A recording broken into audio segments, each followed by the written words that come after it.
আসসালামু আলাইকুম রহমতুল্লাহি বারকাতু। রাত 2টা-3টা পর্যন্ত 5টি ট্রেন আলো নিভিয়ে অসংখ্য অস্ত্র নিয়ে ভারত সেনারা বাংলাদেশের মধ্যে প্রবেশ করেছে বলে জানা যায়। স্থানীয়রা বলেন, সেনাবাহিনীর হেলিকপ্টারে ধুতি পরা ইন্ডিয়া দেখা গিয়েছে।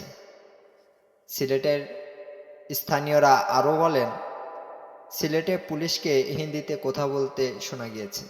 আমরা সবাই জানি, আমরা ভাষা আন্দোলনের জন্য অনেক শহীদ হয়েছি, কিন্তু আমাদের বাংলাদেশে হিন্দিতে কথা বলবে পুলিশ, এটা কখনোই হতে পারে না।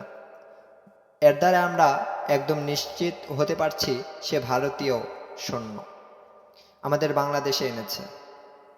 কাল থেকে বহু কার্গো শিপ ভারত থেকে বাংলাদেশে এসেছে।